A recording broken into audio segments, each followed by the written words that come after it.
Falando sobre a propriedade dos componentes, nós temos então normas brasileiras que regem e especificam o controle de qualidade desses produtos cerâmicos.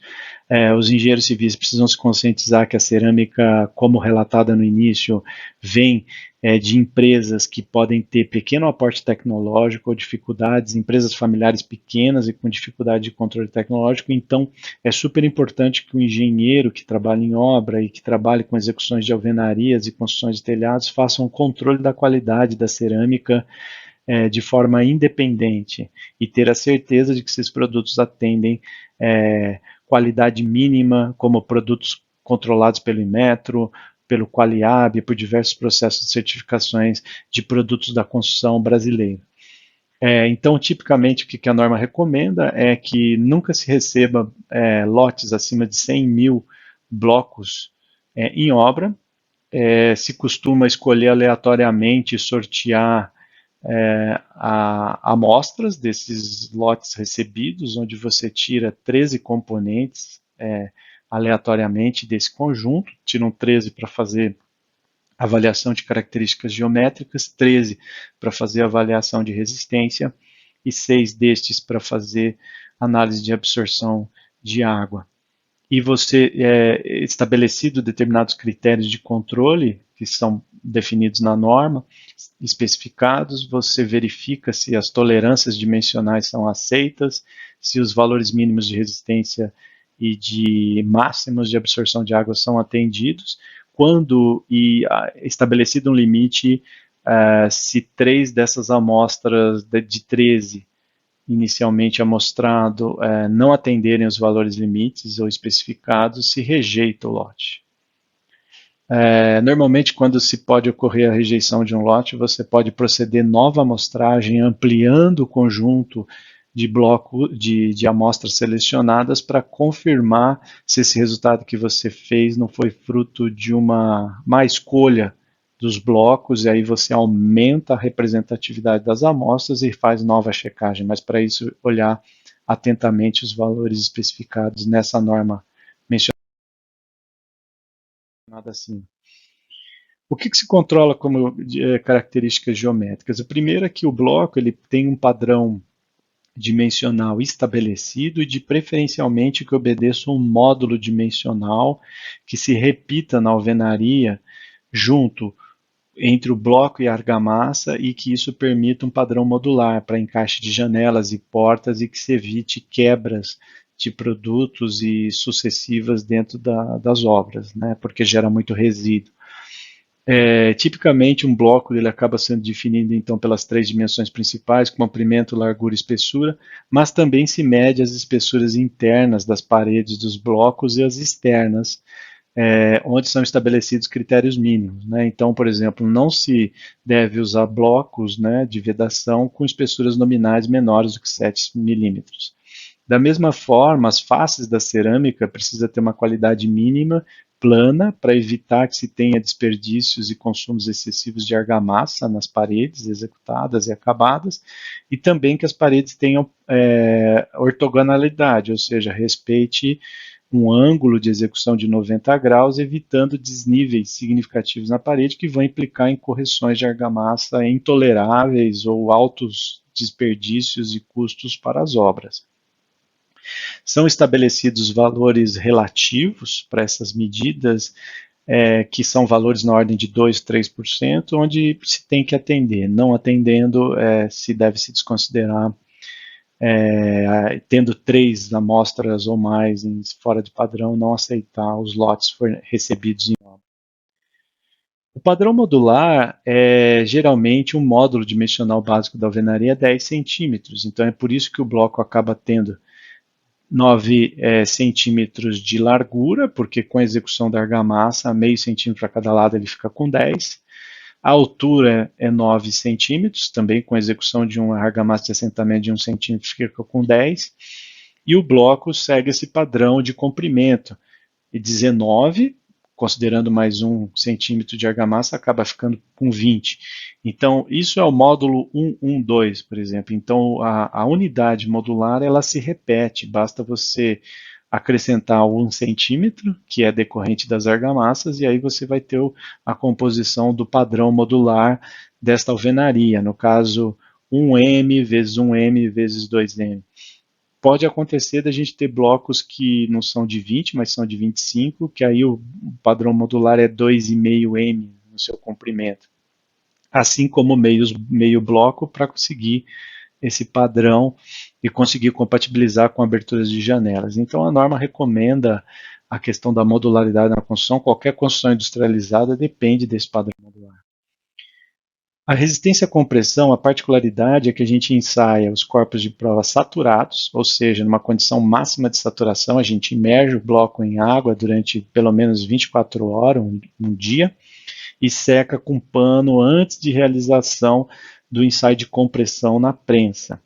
Costumamos, para blocos de vedação usuais de alvenaria, sem fora de, com preocupação modular não muito significativa, nós fazemos com os furos nas horizontais. Então é assim que essa alvenaria é executada. A gente não costuma fazer diferença entre a área bruta e a área líquida de seção. A gente simplesmente quantifica a relação de largura e a altura do bloco e acaba ensaiando ele comprimento e largura do bloco para fazer o cálculo da área bruta no ensaio. O que se espera de um bloco é que ele seja capaz de ter uma resistência mínima de 1,5 megapascal quando se ensaia com furo no horizontal e sempre considerando essa área bruta, ou seja, a área de seção transversal que vai estar recebendo a carga em newtons, né? E vamos calcular o valor em MPa. Um ensaio simples também, muito difundido e simples de ser feito e normalizado, é fazer a absorção de água, que vai analisar de forma indireta a quantidade de água que penetra nos poros ou nos vazios do corpo cerâmico, né? Definindo então a propriedade de absorção de água. A absorção, então, ela acaba sendo uma massa de água que entra pelos poros permeáveis em relação à massa seca.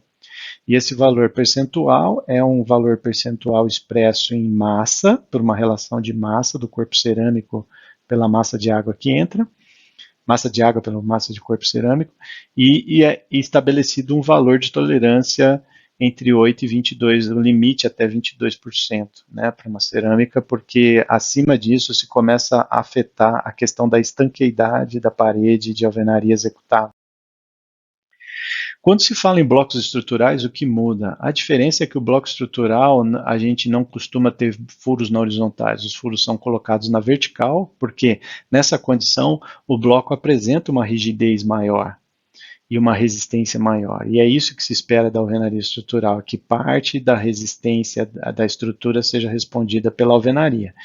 Então, o que se faz? Diferentemente do bloco no horizontal, onde a avaliação é feita bloco a bloco, e se tem um valor mínimo, aqui a gente costuma ensaiar os furos na vertical, fazer um processo de capeamento desse corpo de prova desse bloco com uma argamassa e ensaiar essa superfície capeada, a compressão, mas aí a gente aplica aquele parâmetro estatístico de identificar o valor de resistência característica dos blocos, ou seja, a gente costuma fazer uma amostragem maior de 10, 20 blocos, costuma colocar isso numa sequência de valores em ordem crescente, e a gente pega o intervalo da metade dos valores para cima e aplica essas fórmulas simplificadas de estimadores de FCK, que a gente já viu em outras aulas, como de cerâmica, de madeira, de aço e outros materiais. Então,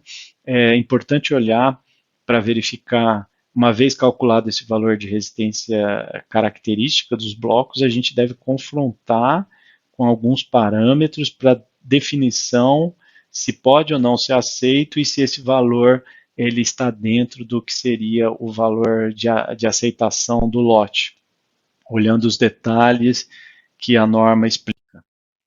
Então, tipicamente, as alvenarias estruturais, elas têm esses classes de resistência estrutural, que vão de 4 até 20 de FCK, calculado a partir da área bruta, não da área líquida. A resistência efetiva desse material é até maior do que a que você está avaliando pela área bruta, pelo ensaio da área bruta.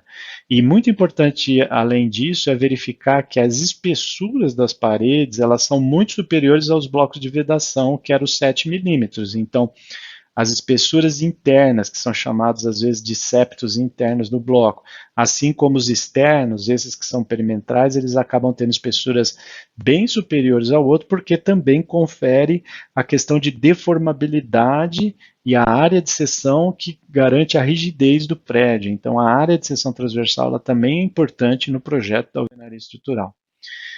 Da mesma forma, a largura do bloco também confere rigidez ao prédio. Então, existem parâmetros que são mínimos estabelecidos para a largura do bloco que se usa para a construção da alvenaria estrutural.